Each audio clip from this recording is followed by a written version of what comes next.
তো হয়ে গেছি মানুষের অভিনয় দেখতে দেখতে। সত্যি কথা বলতে আমার কোনো অভিযোগ নেই, অভিজ্ঞতা থেকে বলছি। যাকে যত বেশি গুরুত্ব দেবে সে তত বেশি অবহেলা করবে। শক্ত থাকো, একদিন বুঝতে পারবে সবাই কাছের হয় না, আর যে কাছের হয় সে সব সময় আপন হয় না।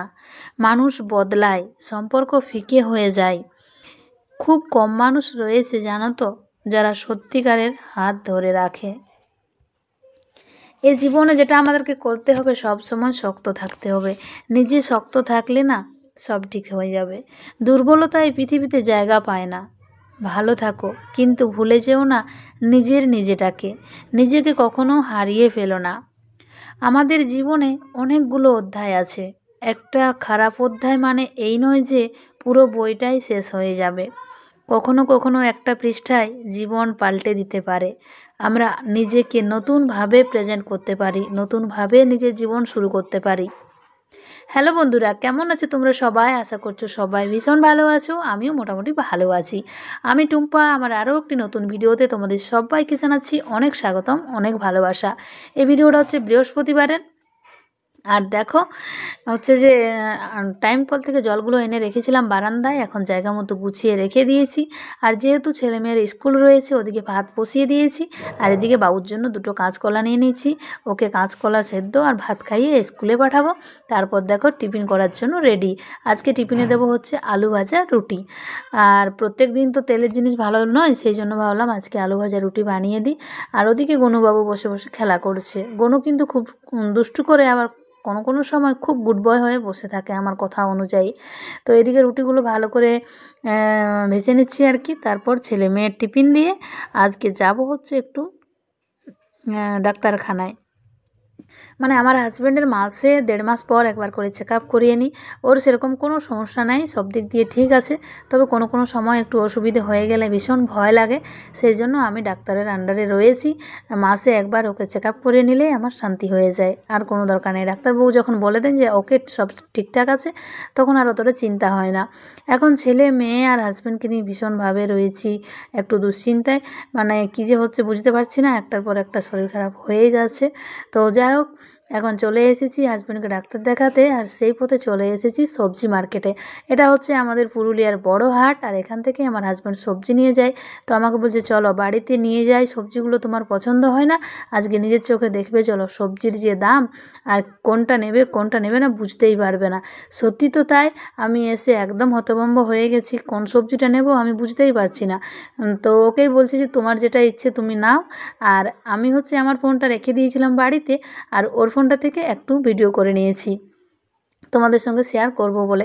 সত্যি কথাই বলতে চারদিকে শুধু সবজি আর সবজি, দেখে তো ভীষণ ভালো লাগছিল, তবে হাত দেওয়া যাচ্ছিল না, এত দাম সবজির। তো যাই হোক, দাম হলেও তো হবে না, আমাদেরকে কিছু কিছু জিনিস রয়েছে যেগুলো খেতেই হবে, না খেলে আর চলবে না। তো এখানে রয়েছে টমেটো। হাজব্যান্ড কিন্তু বেশ বেছে বেছে টমেটো কিছুটা পরিমাণ নিয়ে নিল, আর নিয়েছিল ফুলকপি, বাঁধাকপি, কাঁচকলা। তো এখন ব্যাগটা খালি রয়েছে, চারদিকটা ঘুরে দেখছে, তারপর হচ্ছে কিনবে।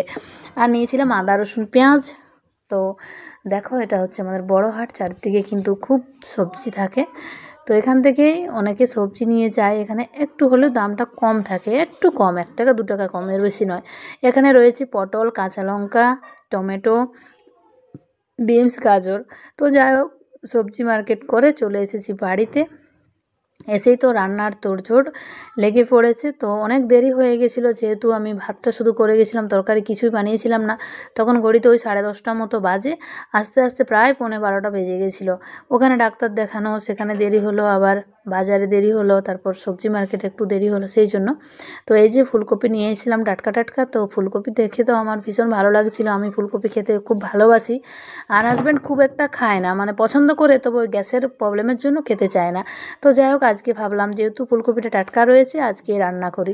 তো ওদিকে মশলা বেটে নিয়েছি, আর এখন দেখো পেঁয়াজ দিয়ে দিয়েছি কড়াইয়ের মধ্যে, আর দিয়ে দিয়েছি টমেটো।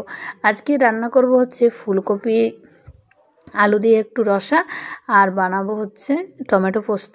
টমেটোগুলো এত সুন্দর লাল লাল ছিল, টমেটো পোস্ত খেতে কিন্তু বেশ ভালো লাগে। তবে ওই যে টমেটোর অনেক দামের জন্য খুব একটা খাওয়া হয় না, মানে 5 থেকে 6টা টমেটো না দিলে তো আর টমেটো পোস্ত হয় না।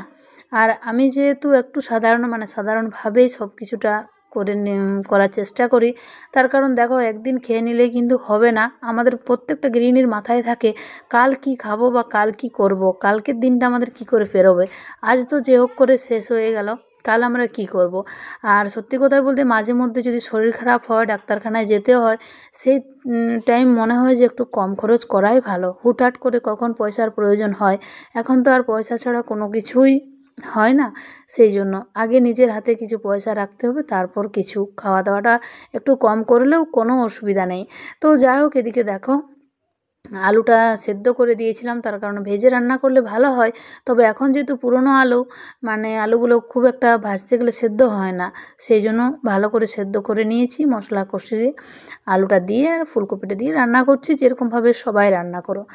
আমার আগের দিনের ভিডিওতে কমেন্ট করেছিলেন সুস্মিতা দিদিভাই, আপনি লিখেছেন খুব ভালো লাগলো ভিডিওটা। তো আপনাকে জানাই অসংখ্য অসংখ্য ধন্যবাদ দিদিভাই, প্রতিটা ভিডিওতে এতটা সাপোর্ট করার জন্য। আমি এখন একটু খারাপ সময়ের মধ্যে যাচ্ছি। সত্যি কথাই বলতে, যখন মানুষের খারাপ সময় আসে না, তখন কাউকে কাছে পাওয়া যায় না। আর যারা কাছে থাকে তাদের কোনো প্রয়োজন নেই আর কি, মানে। তো যাই হোক, এদিকে দেখো টমেটো দিয়ে আলু দিয়ে ফুলকপিটা রান্না হয়ে গেছে। আর বললাম যে অল্প পরিমাণ বানাবো হচ্ছে টমেটো পোস্ত। তো আলু ফুলকপিটা ঢাকা দিয়ে রেখে দিয়েছি, এখন বানাবো টমেটো পোস্তটা। টমেটোটা ভালো করে শুকনো শুকনো করে ভেজে নিয়েছি, এর মধ্যে বেটে রাখা পোস্তটা দিয়ে দিলেই হবে হচ্ছে টমেটো পোস্ত রেডি।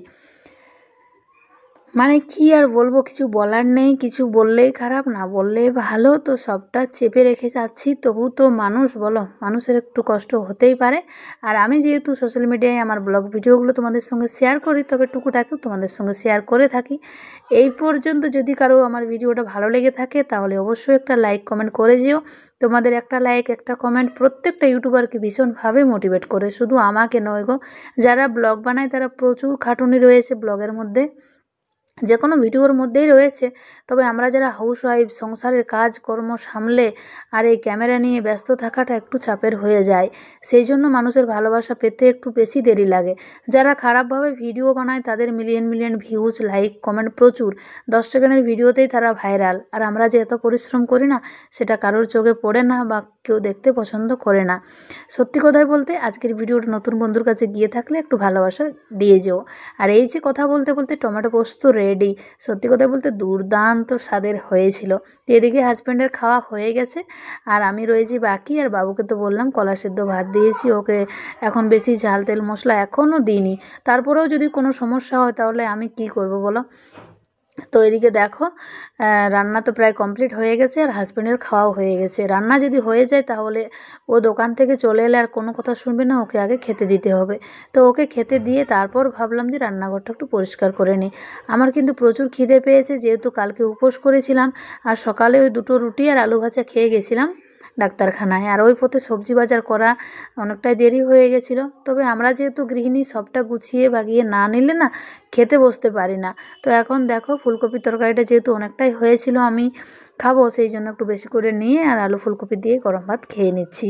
তারপর চলে এসেছি সোজা কলতলায় বাসন ধোয়ার জন্য। এটা হচ্ছে আমাদের উঠোনের একটা পাশ। তো এখানে একটা রয়েছে আমাদের হাউস কানেকশন কল, এখানে আমরা বাসন ধোয়া, কাপড় কাচা সবটাই করে থাকি।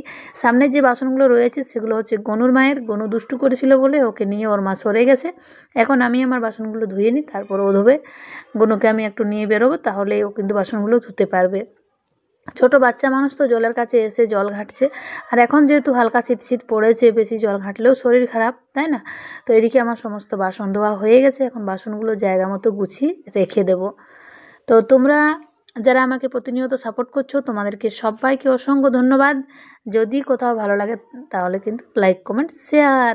তো চলো এখন রান্নাঘরে সমস্ত বাসন গুছিয়ে রেখে দিই, আর আজকের ভিডিওটা এখানেই শেষ করি। এখন অনেক কাজ বাকি রয়েছে, কাপড় তুলতে হবে, ঝাড়ু দিতে হবে, নিজে একটু ফ্রেশ হব।